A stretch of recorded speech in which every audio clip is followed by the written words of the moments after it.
Welcome back to the Marvel Legends UK YouTube channel. Today we're going to be looking at Dazzler version 2 from the Uncanny X-Men retro vintage wave.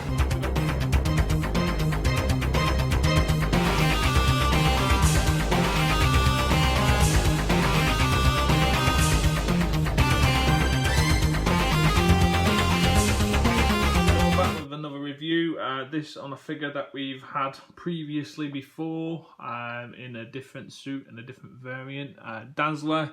This one basically comes from the comics and the original video game, the X-Men arcade game, which to this day is still one of my most favourite arcade games that I've ever played.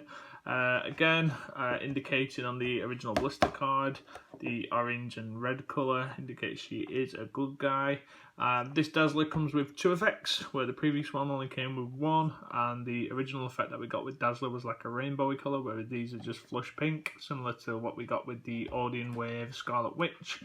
On the back, as you can see, these are the figures in the wave, 6 in total, no builder figure piece. We have now reviewed Storm, Wolverine, Iceman and the Silver Samurai. I'm going to zoom in on her profile, as you can see there. If you want to read it, pause it now. Dazzler uses sonic vibrations and impressive speed to take down her enemies. Though she can channel sonic energy in many forms, her preferred method of sonic battle is through the power of music. So yeah, Dazzler is a lover of the music. So in the films, in the comics, you can turn music into light and sound. Make a concussive kind of blast. What I'm going to do is I'm going to break open a plastic prison and have a closer look at Dazzler. Have a look at the articulation, the detail, and do some comparisons. So here we go. So here's Dazzler right out of the packaging, and I've got to admit, I really do like this figure. A lot more in hand than I previously thought I was going to do, compared to the Mark 1 version of Dazzler. This one for me is more aesthetically pleasing, and is going to fit in a lot better with the 90s X-Men shelf. Couple of things to note when I'm pulling her out of the packet. The fingers on both the hands are warped slightly.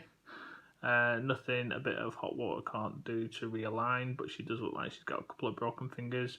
And the paint applications on the fingers as well. I don't know if you can see on the actual figure itself, but here on the fingertips, that's not nail varnish. That is a blue hand with flesh coloured fingertips painted where it has scratched off. Other than that, I've checked the remaining apps of the figure and it seems perfect. I've been pretty lucky with the paint apps on my Marvel Legends, because I have seen some quite horrendous QC issues on a number of figures. So the star, which is very reminiscent of the Captain Marvel breastplate star, nicely painted. We've got the bandana around the leg. Quite interesting to see that they've painted this rather than giving us like a cuff version to just pop over it, because we do know that we've got some similar pieces to that side that will go on there. It'd look pretty cool. And then the star on the opposite leg as well. Again, no image, no paint imperfections. There's no blue coming through there, so that's pretty good as well. The actual figure as well, it's on a standard female base body. This I can imagine being used for some maybe rogue customizers, as it already has the jacket in place. It's just a case of painting up the actual body to match the rogue decor, so that would be quite an easy custom if you didn't have it. This piece here, the jacket piece, we've had this before on the Storm. I'm not too sure if this was actually on the rogue, but it is the Storm Punk Storm figure. We've had that before, and I believe it's coming on the Boom Boom figure as well. The head, she's really pretty to look at, which is nice. The bandana doesn't move. It is perfectly in place, so there's no movement on that.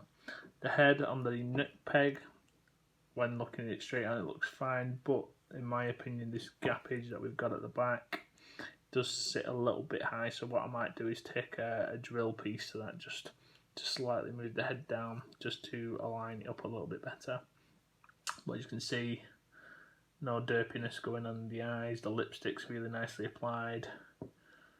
She looks like a fierce character to include into the display.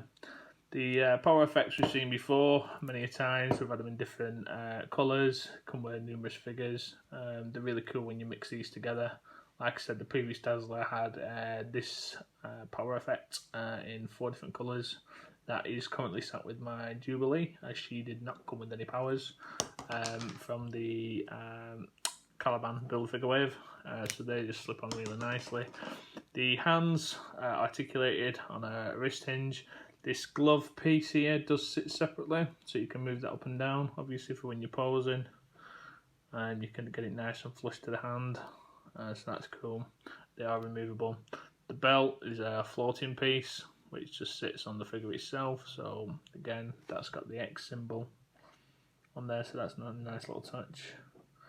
The arms, like with most female figures, it's a single jointed arm.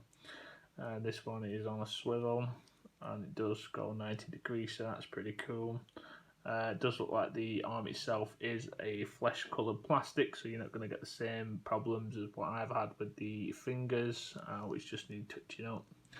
And the head is on a standard ball joint. Nice to see that there is a bit of movement in there.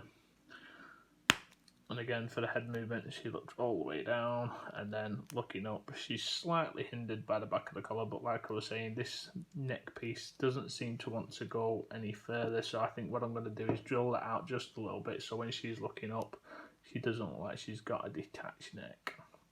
It does sit just a little bit too high, in my opinion, for that figure, but as we know, the bodies are all a reuse, and they just tend to mix and match the parts together to create a brand new figure and give us the odd new piece.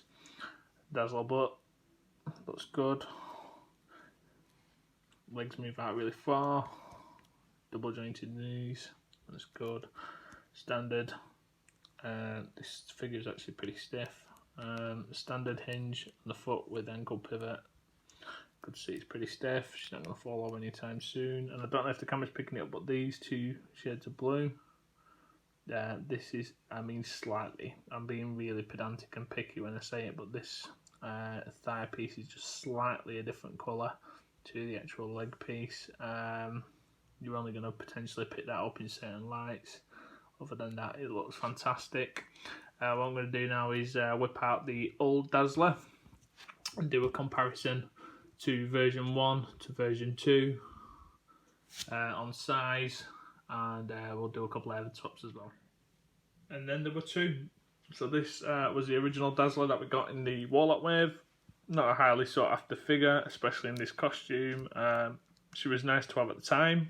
I think the vast majority of people though that are going to be implementing the Dazzler into the X-Men collection will be going with the game version, just because she looks like she's up for battle, whereas this Dazzler is a performing Dazzler for the stage. One thing I really hated about this figure was the roller skates. I think with all the hand swaps that we are getting now with Hasbro, there's nothing to really stop them doing a foot swap. I think that would have been a really cool addition for this figure to come with an alternative feet where you could actually take the roller boots off. You know, very 70s-esque, which is pretty cool. But yeah, for me, displaying options for this figure was very limited. She just tends to stay in one pose. There's not very many dynamic poses you can put this actual figure in. But if we go and do a head swap, again, this had a removable chain, which I thought was pretty cool, very Disco Diva-esque. So if we pop this head on this figure, skin tones are slightly out. The head swap is possible, but in all, the aesthetics of the figure look a little bit off. So yeah, I do think the alternative head for this way around does look a little bit better. I mean, she is still very disco-esque. The head does fit a lot better on this peg as well. The neck hole, the neck peg sits a lot deeper into the head socket. Obviously with the hair you don't get much movement back, but you can look all the way down. So I don't think that looks too bad. She wanted to keep her secret identity by wearing a mask. I think that looks pretty cool, but I think I am going to stick with the original head sculpt on the figure without doing a head swap. So there we go, much better. So that is Dazzler from the Retro X-Men Vintage Wave, alongside So a Samurai, Madripoor Wolverine. I'll bring in, I'm pretty sure we've got him on here somewhere. Iceman on a vintage custom made X-Men slide from Marvel Legends UK, and Storm is floating about somewhere. I'm not too sure where she's gone. So that's 5 out of the 6 that we have reviewed already. The last one in the wave that we are going to be reviewing is Cyclops, and I'm pretty disappointed with that figure, so make sure you check out that review to find out why. But yeah, thank you very much for tuning in again. This has been the Marvel Legends UK Dazzler from the Retro Wave review, and here's to the next one.